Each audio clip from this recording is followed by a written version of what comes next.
Misalnya ada pedagang bakso A. Si pedagang bakso A ini baru terjun ke dunia perbaksoan. Baru buka warung nih ceritanya. Dia buka warung bakso di Kota Padang.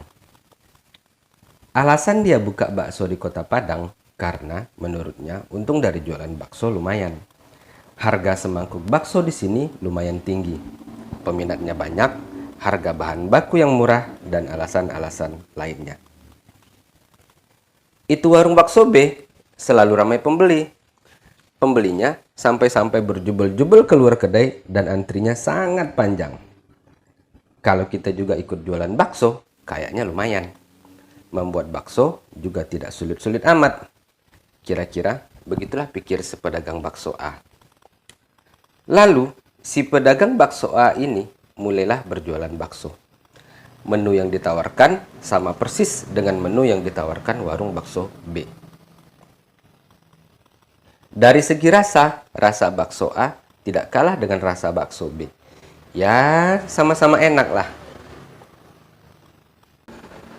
Karena warung bakso A adalah pendatang baru di dunia perbaksoan, si pedagangnya memberi harga khusus.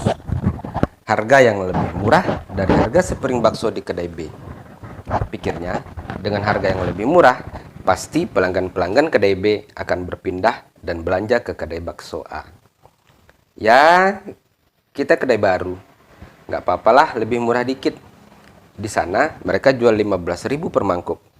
Kita dengan rasa yang sama enak, dengan jumlah porsi yang juga sama, nggak papalah jual 12.500 per mangkuknya. Hitung-hitung nyari pelanggan. Lagian, kalau dipikir-pikir, untung dari semangkuk bakso lumayan tebal. Lebih murah 2.500 per mangkuknya, kita masih untung. Lagian, si pedagang B ambil untungnya ketinggian tuh. Kira-kira begitulah pikir si pedagang bakso A. Lalu, karena rasa yang sama enak dan jumlah porsi yang sama banyak, tapi dengan harga yang lebih murah, satu-satu pelanggan bakso B berpindah ke kedai bakso A. Hingga akhirnya kedai bakso B penjualannya menurun dan omsetnya sedikit terganggu. Ya wajarlah, harga kompetitor lebih murah, rasa sama enak, jumlah porsi juga sama. Siapa yang tidak akan berpaling kalau begitu ceritanya?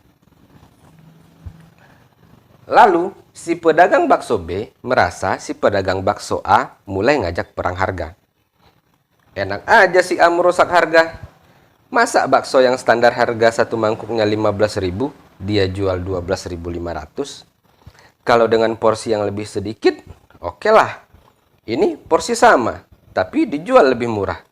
Di mana-mana di Kota Padang ini, standar harga satu mangkuk bakso adalah 15.000. Kira-kira begitulah pikir si pedagang bakso B. Lalu, untuk menarik pelanggannya kembali, pedagang bakso B juga mulai menurunkan harga semangkuk baksonya. Bakso yang tadinya 15.000, sekarang dibikin harga promo 11.000 saja. Pikir si pedagang bakso B, pelanggan-pelanggannya yang sudah berpaling ke kedai sebelah, nanti akan balik lagi kepadanya. Kedainya akan ramai lagi dan omsetnya akan sehat kembali. Siklusnya begitu terus.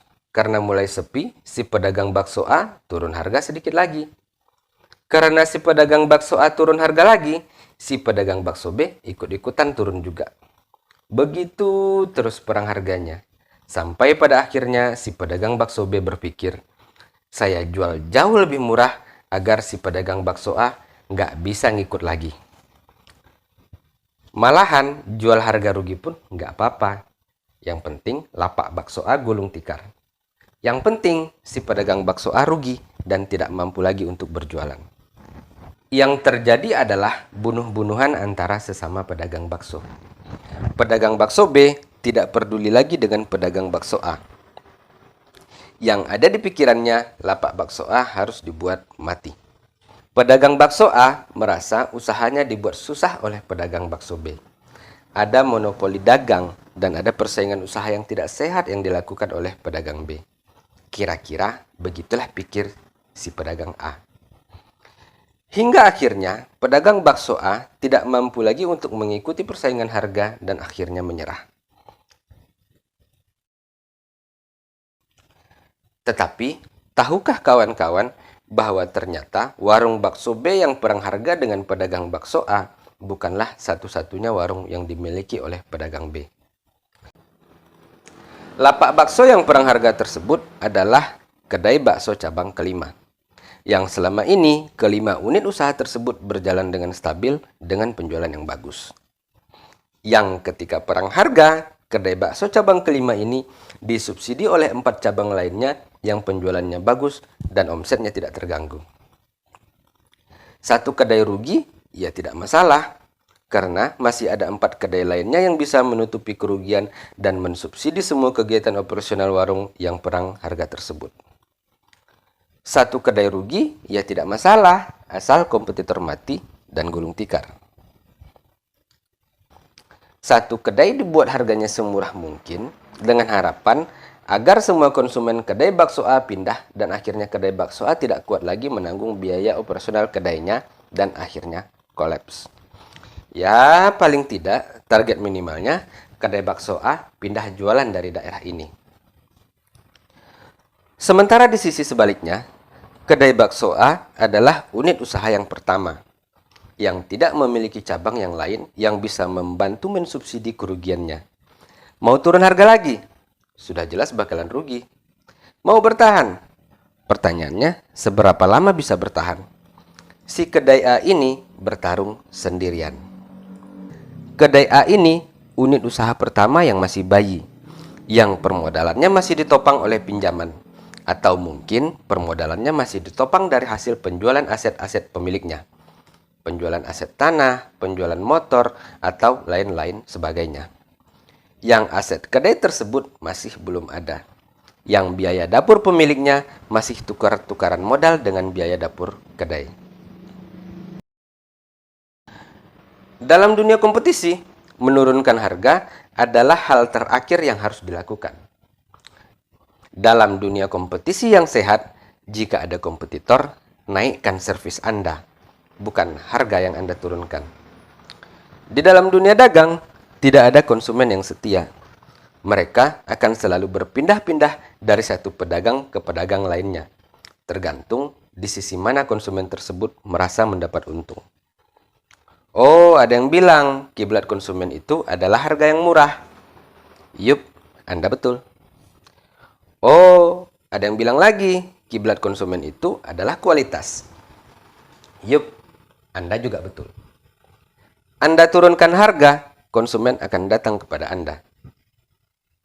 Giliran lapak sebelah banting harga lagi, lebih murah daripada harga Anda, mereka juga akan pindah ke sebelah. Itu sudah hukum alamnya, nggak bisa disalahin.